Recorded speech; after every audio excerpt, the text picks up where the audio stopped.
విధంగా ఆలోచిస్తే బ్రహ్మమునందు మీరు గుణారోపణము చేసే అవకాశము ఉండదు. బ్రహ్మమునందు గుణములు ఉండవు, అదంతా నిర్గుణమే. అది గుణప్రకటనము దేని కొరకు చేస్తుంది అంటే కేవలముగా లోకోన్నతి కొరకు, లోకరక్షణ కొరకు చేస్తుంటుంది. కాబట్టి ఇప్పుడు బ్రహ్మగారిచ్చినటువంటి వరాల్ని ఆసరా చేసుకుని ఆ దుర్గుడనేటటువంటి రాక్షసుడు లోకాల్ని బాధించడం ప్రారంభించాడు. ప్రారంభిస్తే పరమశివుడు జోక్యం చేసుకుని పరదేవతని పిలిచాడు. పిలిచి అమ్మవారితో అన్నాడు, ఇప్పుడు నువ్వు జోక్యం చేసుకుని ఈ రాక్షసుణ్ణి సంహరించు. ఇది ఒక విచిత్రమైన స్థితి. శివుడే చంపేయచ్చుగా, నిన్ననేగా చెప్పా గజాసుర సంహారం చేశాడని. ఇప్పుడు శివుడు గజాసుర సంహారం చేసినట్టుగా చంపేస్తే మీరు వద్దన్నారా, నేను వద్దన్నానే. కానీ ఇక్కడ ఆయన చెయ్యడు. ఎందుకు చెయ్యడు అంటే ఎప్పుడెప్పుడు స్థితిని నిలబెట్టవలసి ఉంటుందో అప్పుడప్పుడు విష్ణు స్వరూపం జోక్యం చేసుకుంటుంది.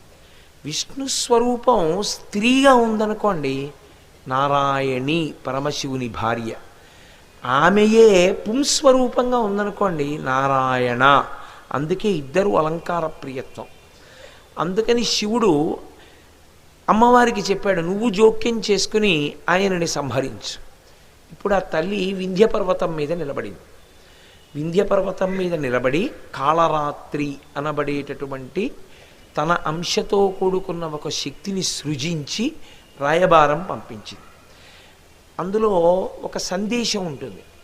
ఇప్పుడు చంపేయడం ఎందుకు, వాడి శక్తి సద్వినియోగం అయితే మార్పు వచ్చిందనుకోండి, అంత గొప్ప శక్తి సద్వినియోగం అయిందనుకోండి, అది లోకమునకు రక్షణహేతు అవుతుంది.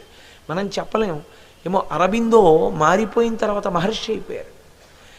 అందుకని ఆ మార్పు కోసమని ఈశ్వరుడంతటి వాడు కూడా ప్రయత్నిస్తాడు తప్ప ఇక ముద్ర వేసేసి వీడు రాక్షసుడు కాబట్టి చంపేస్తున్నాను అని చంపేయడం చెయ్యడు. రావణునికి కూడా ఎన్నో అవకాశాలు ఇచ్చాడు రామచంద్రమూర్తి. వినియోగించుకోలేనటువంటి స్థితికి రావణుడు దిగజారిపోతే అప్పుడు సంహరించాడు. అమ్మవారు కూడా అంతే. అందుకే కాళరాత్రి అనబడేటటువంటి తన అంశతో కూడుకున్న శక్తి స్వరూపాన్ని రాయబారంగా పంపింది. ఆవిడ వచ్చి ఒక మాట చెప్పింది, రాయబారంబు వచ్చితి రాక్షసేంద్ర.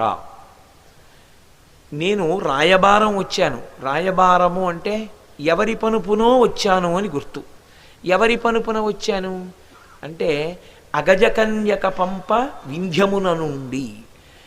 ఆ అగజ అంటే